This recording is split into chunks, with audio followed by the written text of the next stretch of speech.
Born in 170 AC during the reign of his grandfather Aegon IV, Baelor Targaryen was the firstborn son of the heir to the Iron Throne Prince Daeron Targaryen and the Dornish princess Miriam Martell, a marriage arranged during the reign of King Baelor the Blessed to end the Fifth Dornish War and seal the peace pact between their realms. Yet not all were content with peace, and so when Daeron ascended to the throne in 184 AC, he faced harsh criticism for the Dornish influence upon the royal court, which only worsened after the Unification Pact of 187 AC, as many still sought vengeance for all those who died in the last Dornish War.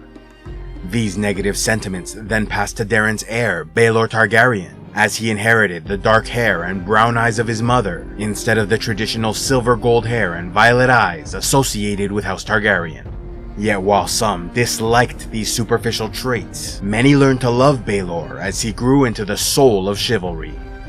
Considered kind, just, honorable, gallant, and a formidable warrior, the Prince of Dragonstone seemed like the perfect heir to his father, Daeron the Good, especially compared to his more flawed siblings like bookish Jaehaerys, sickly Rhaegal, and harsh, rigid Maekar, who was a great warrior and commander but lacked the charisma, kindness, and wisdom of his elder brother.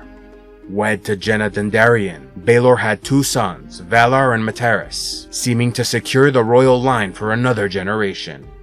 During the unification of Dorne wedding tourney celebrating the marriage of his aunt Daenerys and Prince Meryn Martell, Baelor earned the nickname Breakspear when he defeated his uncle Daemon Blackfyre. A bastard son of Aegon IV, Daemon Blackfyre had a similar reputation to Baelor, known as a charming, charismatic, honorable, and valiant warrior, so beloved by friends and respected by enemies that all those with grudges against the king and Dorne flocked to his banner, urging him to rebel and take the Iron Throne. Nicknamed the King Who Bore the Sword because his father gifted him the Valyrian steel sword Blackfyre, once held by Aegon the Conqueror, Daemon's most fervent supporter was his half-brother Aegor Rivers, who had a deep personal hatred for their sibling Brynden Rivers, also called Bloodraven, who sided with King Daeron. In 196 AC, this conflict erupted into the First Blackfyre Rebellion, culminating at the Battle of the Redgrass Field, where Daemon Blackfyre famously defeated Sir Gawain Corbray in an hour-long duel, after which he ordered his opponent's wounds treated. Yet it was this act of honor which proved his downfall, as it gave time for the archer company of Brynden Rivers to rain fire arrows upon them, killing Daemon Blackfyre as well as his eldest sons, Aegon and Aemon. On the verge of defeat, Aegor Rivers rallied the Blackfyre army and led a countercharge to turn the tide of battle, only for Prince Baelor Breakspear Targaryen to lead a Dornish and Stormlander host against the rear of enemy forces, smashing them against the shield wall of his brother Prince Maekar, crushing the rebels, and forcing Bittersteel and the remnants of the Blackfyre army to board ships headed for Essos, where they founded the mercenary Golden Company in the hopes of one day returning to defeat House Targaryen.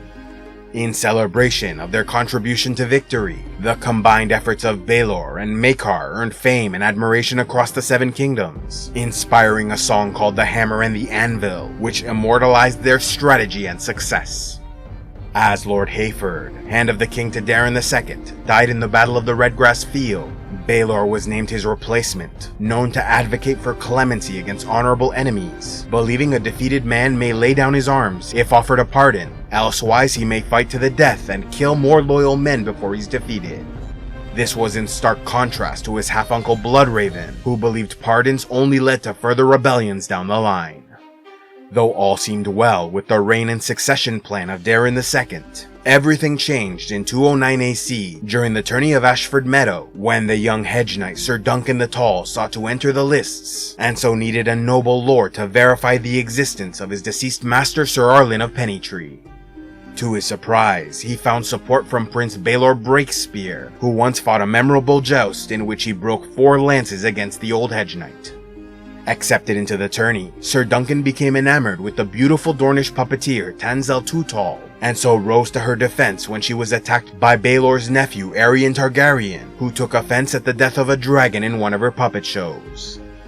Though Sir Duncan easily struck Aerion down, it was a serious crime to assault a member of the royal family, and so he was captured by the prince's guards, who would have done him great harm if not for the intervention of Dunk's bald-headed squire, Egg, who had been lying to the Hedge Knight about his identity, as he was in fact Prince Aegon Targaryen, grandson of the king and younger brother to Aegon.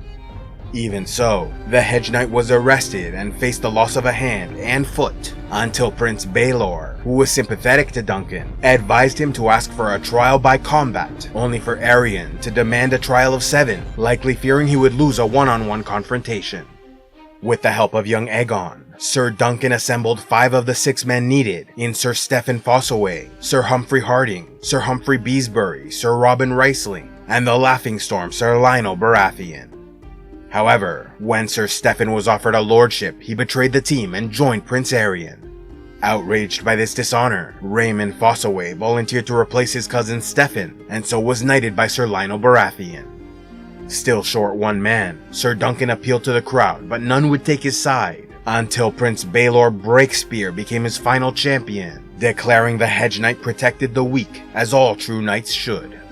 Discussing strategy, Baelor advised his team to use 12 feet long tourney lances instead of the 8 feet long war lances used by their opponents. Although tourney lances were weaker and meant to break, the extra length gave them a significant advantage so long as they struck the head or chest of the enemy to knock them off their horses. He also suggested leaving the Kingsguard to him, as they swore oaths not to harm the royal family and so would be limited in what they could do. With Dunk's team ready for battle, they lined up against Prince Aerion's men, which included his brother Prince Daeron, his father Prince Maekar, Sir Stephen Fossaway, and the 3 Kingsguard, Willem Wilde, Donald of Duskendale, and Roland Crakehall. Charging forth, Dunk's inexperience nearly cost his life, but he ultimately used his superior strength and wrestling to defeat the prince.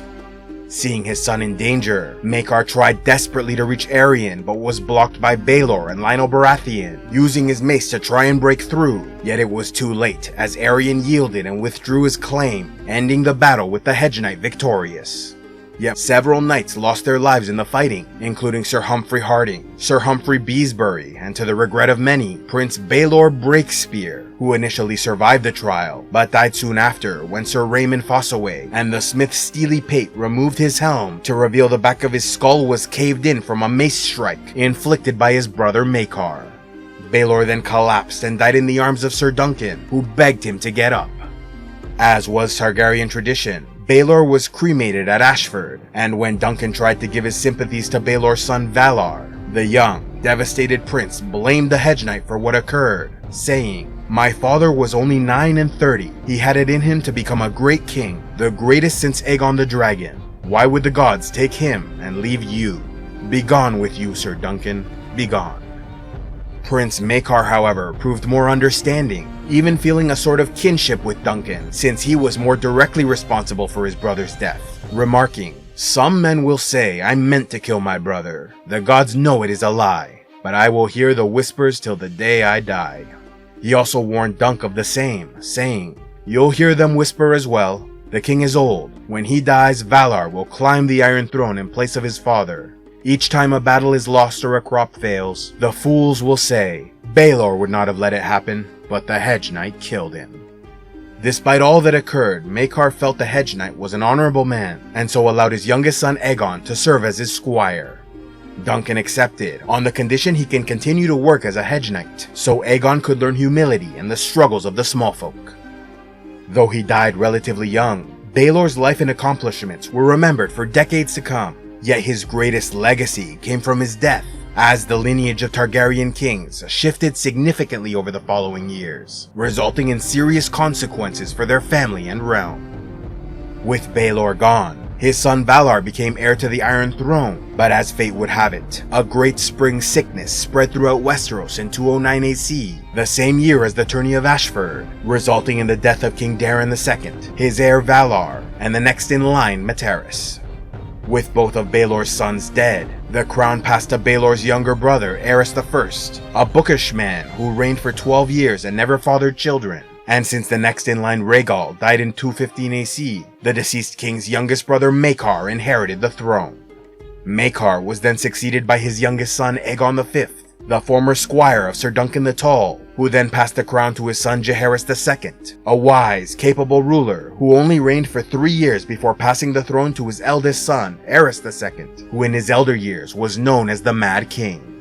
a cruel, incompetent, violent, and vicious ruler who turned much of the realm against him, resulting in Robert's Rebellion, when Lord Robert Baratheon and his allies defeated and overthrew House Targaryen in 282 AC, ending their nearly 300-year rule over the continent of Westeros.